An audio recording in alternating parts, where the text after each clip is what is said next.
Hello everyone, welcome to this episode of Paddle and Flow. Nicola and I want to thank everyone for their support over the last few weeks. We wouldn't do this if we weren't engaging with other kayakers around the world. We really appreciate your support. We've got some quite exciting episodes coming up, including a whole episode replying to your comments, and we talked about Felipe Beren's book a few weeks ago. That book has arrived here, so thank you very much, Felipe, for sending us that. We're going to have a look at that and we'll get an interview with you in the coming weeks. Welcome to this episode 5 of Paddle and Flow. Hello, Nicola. Hello, Alex. How are you? I'm very well. How are you? I am here. Here. Yes. Today we're going to talk about risk and sort of everything we've talked about so far in the last sort of 4 episodes has really accumulated into this conversation about sort of risk and how we take risks on the sea. Frodo, it's windy again, and if you listened to the episode a couple of weeks ago, Frodo definitely does not like the wind, so hopefully he's gone to settle down somewhere. So we're going to talk about risk today, and we're going to talk about sort of our understanding of risk and how we take risk on the water, and sort of risk is something that I'm really interested in, so we'll probably have a really good chat. But before then, we wanted to just recap. We've had snow this week. I think we had 6 of those little tiny polystyrene balls in our back garden this morning. So that's we had the edge of the drive was covered with just a very thin layer of snow, and I went down to St Abbs yesterday to photograph some seals, and there was a driveway that was white. Oh, could have been fake snow. Unlikely. So it's definitely cold. So we thought that was a great time to talk about some cold weather preparation and some learning, perhaps, from the cold weather centre that you know the name of better than I do. The National Centre for Cold Water Safety. National if you're in America. Yes. Well, I don't know about anything else. But yeah, it's based in Washington, D.C. What do they get up to? What did they get up to? Yeah.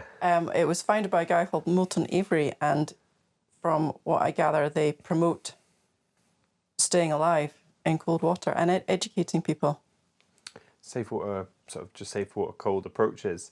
So for us then as kayakers, what do we need to really think about? What do you think about when you're getting ready to go paddling on a day like today, where we've got a minus, what we've got, 1-2 degree air temperature, and then the water temperature is going to be warmer in the water. I think it's about 10 degrees today. Yeah. What do you think about? The first thing when you said that was, I would not be going paddling today because the swell is huge. What do I think about? I think the biggest thing is keeping my hands and feet warm, extremities. I can bundle as many layers on my torso and legs, and I've got my waterproof outer layers, but keeping my hands and feet warm is an ongoing challenge, which I haven't quite got completely solved yet. And there's a theory, I think we talked about this last time on the podcast. We talked about what happens when you get your hands cold and how you want to really avoid getting your hands cold. Were we talking about that on the podcast, or was I talking about that with someone else recently? We didn't talk about a theory, but we did talk about this. About getting your hands cold. Yeah, I think so. How it's, once your hands are cold, it's really difficult to warm them back up. It is. Yeah. You use pogies? I do. I use cozy pogies, which are made just down the road from us in Eyemouth, and are amazing. So big support out for cozy pogies. KOSI, aren't they? KOSI. They have a silver lining which reflects the heat. So they look like they're going to be cold. They're kind of canvas, but they outperform any neoprene pogies that I've also got and tried. And I have just donated my cozy pogies that I had to Russell, our paddling friend, because he was getting really cold hands. Right. And because I'm fishing, I don't tend to use pogies because the inside then stinks of fish. Lovely. Yeah, exactly. Yeah. So it's really important we keep our hands cold. And the other thing that I think we didn't touch on the podcast was, you were going to say something? I was just going to say about hands, though, because if you're wearing pogies, it's all very well if you're paddling along, you're in your boat, but if you part company from your boat, your paddles, what about your hands then? And so I haven't found a pair of gloves that I get on with yet. But we did talk about gloves last time. Yeah. Because, I remember you mentioning gloves. But I've tried a pair of palm gloves. They're too thick. So that for me is still an ongoing I haven't got a solution for that one yet. No, and I think it's really interesting because when we talk about dressing for the water, not for the weather, and we did touch on this last time as well. So none of this may end up making the podcast, depending on what we did touch on and what we didn't touch on last time. But we did touch on this last time as well, which is about wearing, dressing for being in the water rather than dressing for the surface temperature. And, if you think about the weather just now, if you go in the water and then come out, that cold water, if you get wet, is going to cool rapidly, and it's going to act just as a thermal conducting device away from your body, because water is great at conducting heat. We know that, so it will just suck all of that water out of you. So that's why it's really important when we think about what we're wearing. And Moulton Avery talks about this a lot, I know, even though I don't really know who he is, but you do, because you've told me stuff that he says, which is about wearing, what are you wearing? Don't wear jeans. Bring an example. Don't wear Jeans cotton. hold the heat, the water in. Don't wear cotton. Gloves wise then, pogies versus gloves, it's a really difficult debate because, I suppose nobody intends to go in the water, but you had to do your deep water stroke last 2 weeks ago. I did. I often flip my boat on the surf. In the surf, that's when I most likely get wet, is when I'm coming back in. And I think everyone's like that. So for me, it's about having something that's dry that I can put on my hands really quickly. I'm just sitting here thinking, if anyone can recommend a good pair of paddling gloves, please do. Yeah, how to get your hands warm. And this is a thing, so I walk to and from the beach. So I make sure in the winter, I always take a pair of really cozy, toasty gloves to put on straight away.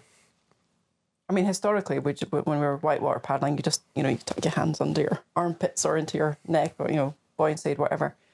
The policeman's stance, when you see them out in the cold, they've got their hands inside their jackets. Yeah. Yeah. Under the buoyancy aid. I think it's really important. I think your hands and the amount of heat you can lose from your hands, your feet, and the back of your neck is really quite surprising, especially the one at the neck. I always like to have a buff on. I was photographing seals yesterday in a wind chill. It was probably about -3. It was really blowy, actually. One of the reasons we're doing the podcast today and not tomorrow is because I want to go tomorrow because it's a bit calmer. I didn't want to go photograph seals today because I've almost got blown off the cliff at one point. Really? So windy. Yeah. But my gloves, I have some really good ski gloves, and I had those on all the way there and back yesterday, and I wouldn't have said I was warm. Right. That's why layering is so important, isn't it? We talk about layering as well. I had on yesterday a base layer, a t-shirt, a jumper, a puffer, like a down puffer, and then my new jacket, thermal insulating jacket over the top. 5 layers on, and I was not too hot on a fairly brisk walk. It's been northerly winds, hasn't it, all week? Cold. Yeah. And this is the thing. So historically for me, dry suits were not a thing that we wore. When I was younger paddling, there were only a few people that did, and it was all kind of the hardcore waterfall jumping types that wore dry suits. So when I bought my first dry suit a couple of years ago, I was really naive. I thought dry suits kept you warm. And I can remember putting this thing on, immersing myself, I think it was in Wittata Reservoir, and thinking, this is Chris freezing. I was really surprised. And I think there's still this, it's finding the balance, because you don't want to be too hot under there because you're going to sweat, which is going to cool you down. If you were going to end up in the water then, you're going to be cold. Cold water. I think we've covered it. Yeah. Water's cold. Make sure you're dressed for the water. And check out the National Centre for Water... Cold water National Safety. Centre for Cold Water Safety. National Centre for Cold Water Safety. Lots of information on that website. Yeah. So, go on. No, I was just breathing. Just breathing. So we've kind of, in the podcast so far, we've kind of talked about all of the things that you and I would look at if we were going to go out paddling. And that started just because we were out in the water one day, we were chatting about our interesting stories about kayaking, and a lot of them do involve getting caught out, don't they? When you have a really interesting chat with someone about what they've been up to, normally the thing that we notice is, you've got caught out. Oh, that's really interesting. Why did you get caught out? What happened? And it's also that we can learn from our own mistakes, but also learn from other people's mistakes so that it doesn't happen again. Yeah, don't do what I do. So, and that comes down, so kind of that's what we've been talking about, and that brings us on to a really interesting conversation about risk and about, what is risky activity, and is being involved in water sports risky, and how risky is it? So it's interesting. So, way back in the first podcast, my little boy who's 3, Ezra, came and interrupted and brought us some things, which you'll have seen if you watched the video. If you've listened, you've probably heard what he brought us. But my mum has a total fear of Ezra being involved in water sports. Like when I say, I've got the tandem kayak, when he's a little bit older, because at the moment we don't really have the clothing for him to go out on the kayak. He's got PFD, but he doesn't have anything to keep him warm if he gets wet. Yeah. Well, Mum's like, oh, but you can't do that because he might die. Well, he might die, but he probably isn't going to. The percentage chance of death versus not death is really weighted in favour of not dying. But it's interesting how people perceive the risk. It is, and I think it is very much dependent on their history and their experience and their perception of. There are these memes, you've probably seen them, what people think I do when I go kayaking, what I think I do, what I actually do. Parents think I do. And I think there has to be an element of that. And also your mum's experience of water. We don't breathe water is the first thing. And I think we touched on this last week about when you're deciding whether to go out, it's how you feel in yourself as well. And there are days that, I feel okay. I don't feel 100%, but I feel okay to go out my bike, but I wouldn't go out in my boat because there's that increased element of risk being on water. It's interesting, isn't it? Because I think, we are very accustomed to being on land.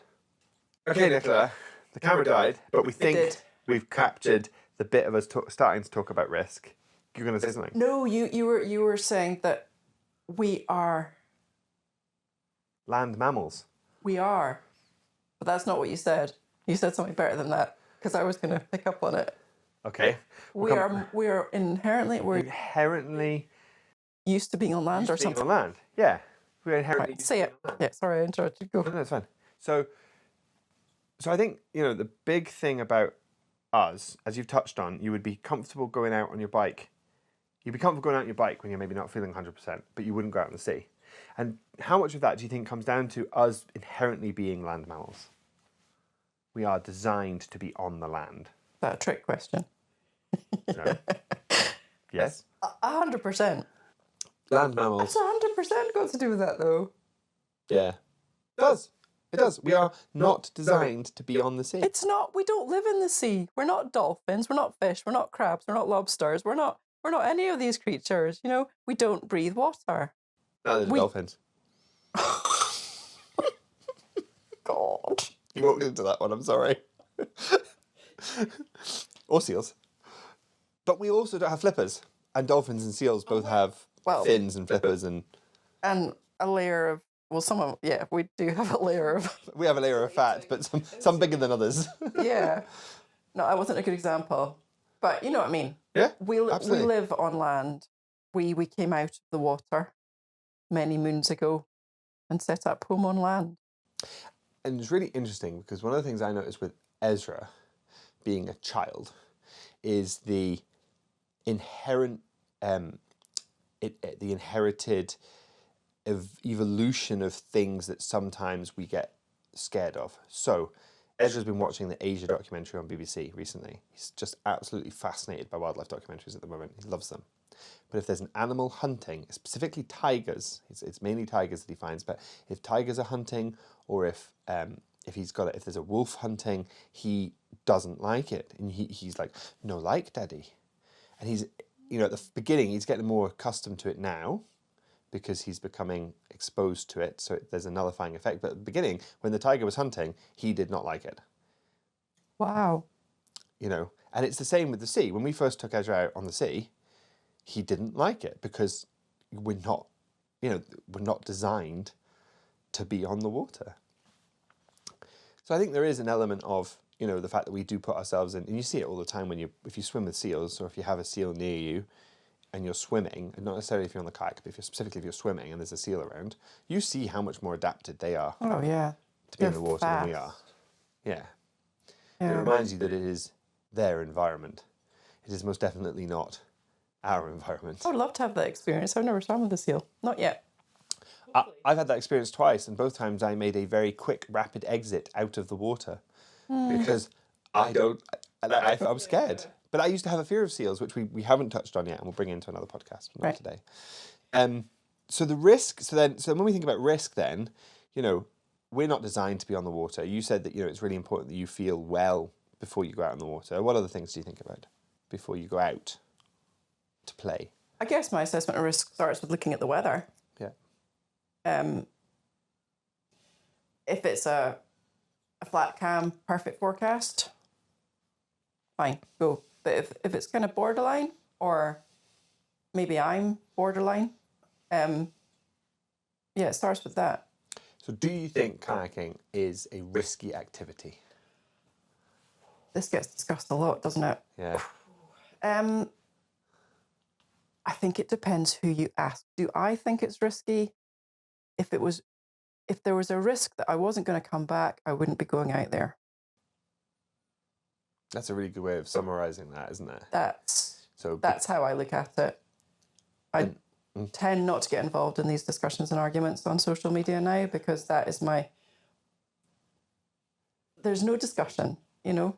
Yeah. But then you're always going to get someone who says, but there is an element of risk because you're in a floating craft on a massive body of water that is subject to change due to weather and wind.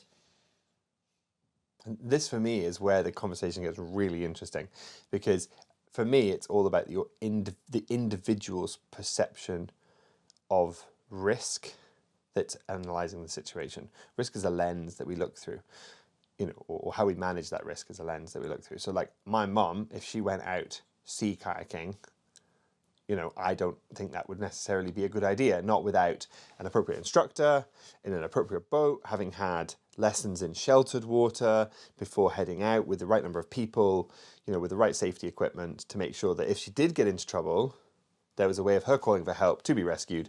And the percentage chance of her getting into trouble if she just went straight out is a lot higher than your and I's, for example. Yeah. Because we have equipment, we have experience, and we have knowledge, and we have skills. Yeah, we have skills. Some of our skills are better than others. Mine, not particularly very good in a wobbly boat. Oh, well, your little yellow one. My little yellow one, Yeah. your little blue one. Anything that's sitting kayak, really. No, you were fine in the Virgo. Terrified. You didn't look terrified. But that's a brilliant example. That day, and I'll maybe put the clips in here, or that we've maybe already been in. Who knows what's going to happen with them? But that day that you and I were out, and the water was building, and we came around the corner, and we've got a larger swell. So instead of us being in a sheltered area where there was a little bit of rock, but it was very small, we were suddenly in short period steep waves. And we talked about this a couple of weeks ago on the podcast. You know, we were in short period steep waves, and I was scared. Was it risky for you? Probably not. Was it risky for me? You could argue that yes, but I was developing the skills to deal with that risk. Yeah, I loved it. Yeah, but I was worried about you. And I was thinking, well, what happens if Alex can't cope with this and falls in? You know, then what? Yeah, but how do we get you back? You know, that there are different. There's the risk of going out on the water, but there's the risk of if something goes wrong. There's multi-layered. Yeah. And again, going back to your mum, so it's a similar thing with me taking my boys out on the sea. I haven't taken them out this year because, you know, for me, them with very limited experience, that is hugely risky. And especially taking them behind the harbour wall where you're in no man's land. You know, no one can get to you. Yeah, because you've got a big steep wall. There's no rocks to really climb out on if you get into trouble. I mean, you could try and get to the Yetts or to Johnson's Hole, but as a general rule, you know, it's a pretty exposed expanse of water, and it can get quite choppy in there as well. That's the other thing, of course, is that it does get a bit of a confluence of water in there, and the current can rip round. And that's the thing for me, I think, is that risk is in the eye of the beholder. I like that. I was just thinking there, yeah. So what's your process of like assessing risk when I'm going to go out? Yeah, and just generally what I think. So if I'm going to go out, we've talked about this before on the podcast. Obviously, I talk about wind and weather. Think about whether or not I'm fit enough. I work a lot of night shifts because of my job, and my shifts are 12 hours long. So if I've been on shift and I'm tired, I'm less likely to go out. But there are some days where I'm like, I really, really, really want to go, but I am tired, and that's where I have to really think. Well, actually, am I capable of dealing with the situation that's currently exposed to? So there was a day you and I went out in the summer this year where I was knackered, I was really tired, but it was gorgeous. I mean, it was glass, there was no wind, it was a lovely evening, and I knew I needed to get out on the water. Yeah. Like dolphins, yeah. We got to race a boat. The boat won. But that day, is a brilliant example of actually I was tired, but the sea was flat. So I knew that I was in position to deal with the chance of there being a situation out there that was going to take me by surprise was very, very low because of the future forecast, the weather, the wind, the sea, all of that. So I look at all of that and I think, well, actually, and I guess that's for me is the key, is what is the chance of there being a situation developing that I'm not going to be able to deal with in my current state. Now that state can be mental, it can be physical, it can be skills, it can be, do I have the knowledge and understanding and the physical fitness to deal with the situation at hand? My back is nearly better, but the weather's not suitable for kayaking anyway. We've got big rollers, we've got big northeasterly, the sea's pretty big, and you sent me some pictures this week of a really, really big sea. So it wouldn't be suitable to go out. But you see, the week we had last week, which was gorgeous, and you got some brilliant pedals in. If I'd been with my back now, this week, versus last week, obviously it's just been 2 weeks. My back's actually made quite a big recovery in that time. Would I go out now on the flat sea? Yes. But would I go out now on a bumpy sea? Like maybe a slight state, would I go out, up to a metre of swell? No, I probably wouldn't, because I'm still not physically able. So if I did go out in that situation, I would be taking a risk that I'm not prepared to deal with. So I guess that's for me is the thought process is, can I deal with the situations that I encounter? I think the biggest thing that I find, I'm on a bit of a ramble here, is that when I'm fishing, the question often becomes, can I fish in this weather? Because often I can kayak in a weather, so I can go out and I can that situation you and I were in when I was in your boat. Do you know what? Yeah, I was a bit scared, but it was fine. The sea wasn't. It was a bit steep. It was good, confident skill building for me. I maybe lacked confidence in that situation, but I didn't lack the knowledge and skills of how to brace, of how to surf, of how to deal with the situation. And it wasn't even that big, really, if we're talking about all those sort of bracing and advanced skills. But I could not have fished in that situation at all. I could kayak in that situation, but not fish. And that's, for me, a lot of where my risk assessment comes is because I do so much kayak fishing, actually, am I going out today for a paddle, or am I going out today to fish? Because that sometimes changes as well. You text me 2 years ago, was it? You were on a bike ride at Torness. You're not going to remember this, I don't think. No, 2 years ago. Yeah, 2 years ago, you were at a bike ride on Torness, and it was really windy. It was westerly. It was windy. Right. And I'd gone out in my kayak. I do remember. Yes. You texted me to see if my van was there. Yeah. If that was my van. Yeah. And I'd taken my kayak out to go fishing for some pollock on the reef. Yeah. And it was one of those days where paddling in that situation was fine. Yeah, the sea was a bit choppy. Yes, there was some swell, but actually paddling was okay. But you see, as soon as I took my hands off the paddle, I felt really uncomfortable. I had waves coming into the boat. I was unstable because the paddle gives us so much support, So for me, that's how my thought process goes is what is the situation and am I risk assessing it? Makes a lot of sense. Yeah. Do I think paddling is inherently risky? I think there is a risk, but I think it is a risk that can be managed.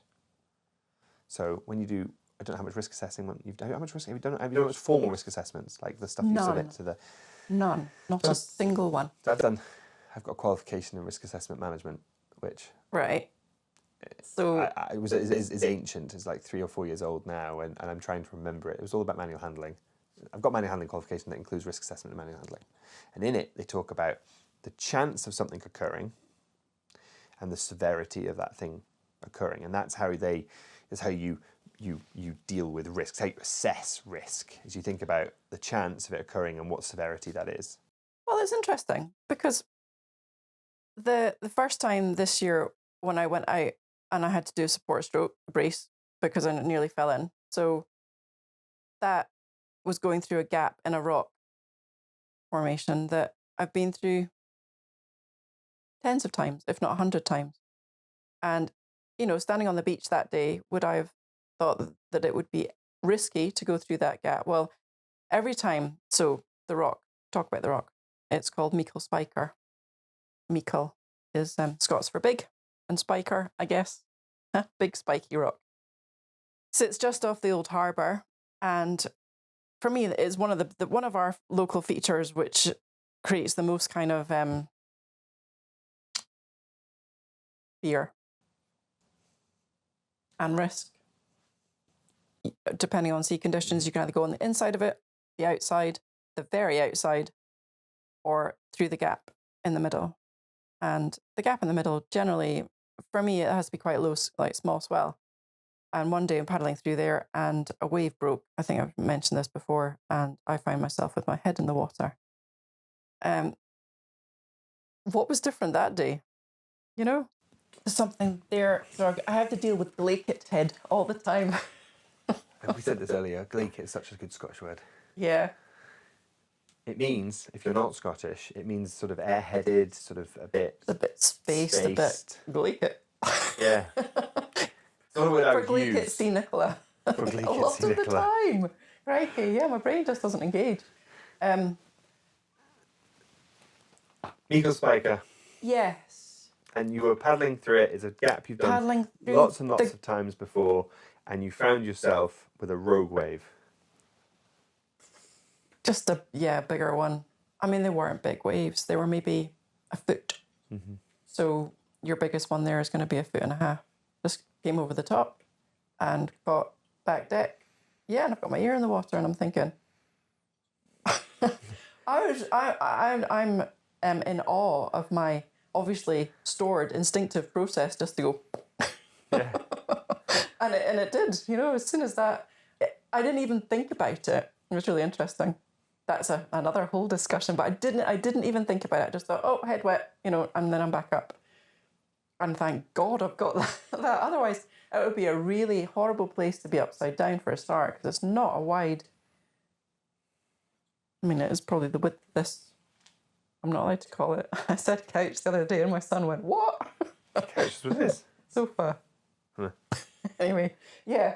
So it's not a wide channel to start with, so you wouldn't want to be upside down there, particularly. No. And then, if you did swim, it wouldn't be a nice place to get back into your boat, particularly. Yeah, and you'd have the eyes of Dunbar watching you. So would you go through that gap again? That's interesting. Have I been through it since? I'm wary now. Uh-huh. Yeah, definitely. Yes, I will. But I'm now more aware that can happen. Previously, I would not have believed that could be a thing. Mm-hmm. It's interesting, isn't it? Now I know it is, yeah. So, when we think about risk assessment and management, you think about the risk. So the chance of that happening again, is fairly low. It's a fairly low incidence given the weather conditions that you were paddling in. And that's the key, isn't it? You went through that gap because the weather conditions were suitable for it. You wouldn't go through that gap if it was that day you described where you launched the Eat Speech and you were thinking about pulling your PLB. You're not going to go near Meikle Spiker then. No, I went right out. Right out and round it. Yeah. Because it's going to be too big. But so in the conditions that you had, the chance of a rogue wave coming and knocking your kayak were low. So the chance of you falling out is low. But if you did fall out, you've got a high, as you described that, it's going to be really difficult to get back in. There's a high chance you're going to get injured because you're going to get battered against the rocks. Your boat probably is going to get damaged. You're probably not going to be having a good day. No. You're going to need the assistance of the local RNLI. Yeah, the pages will be going because, but you had the skills to deal with that situation. So was it inherently risky? Yes. Did you have the ability to manage that situation? Yes. Does that make sense? Yes, but it has changed the way I perceive that gap now. And I'm more likely when I'm on my own to just ignore it. Just scoot around it. Yeah. So you had the skills to deal with that and it was risky. Does that mean, right, I've got to get this right now. Does that mean that you are a good paddler because you can deal with the risk, or you had the skills to deal with that situation? Yeah. So that's a good thing. Or does being caught out in that situation, does taking risks make you a good paddler?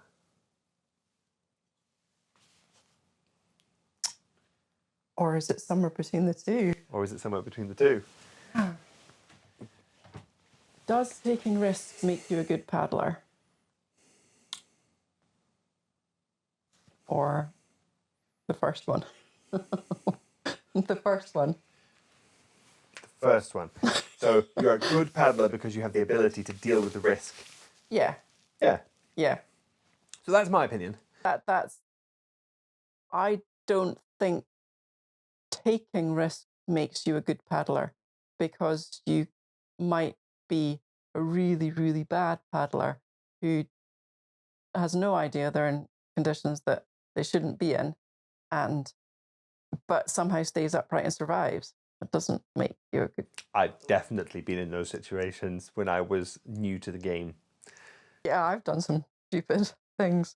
The other way to look at it, I look back at that and think, was that a daft thing to have done? I've done some daft things. Was that daft to have done that? And no, I don't think it was. But I'm not rushing to do it again. So have you heard of the Dunning-Kruger effect? I've heard of it, but no, go. Dunning-Kruger effect is a psychological theory that talks about your competence versus your confidence, basically. It's a competent confidence graph. Right. We've decided to end the podcast here. And the reason for that is we've got a really interesting discussion about your own psychological state in learning and in competence coming up. But we're going to save that for a standalone episode after this one. I hope you've enjoyed this conversation about risk assessment, and leave us a comment below. Do you think that you need to take risks to be a good paddler, or do you build the confidence to deal with a risk and that makes you a good paddler? And whatever your opinion is, maybe it'll change after the second part of this episode. Thank you very much for watching this podcast. Thank you for listening. Give us a like and subscribe, and have a good day. That'll do.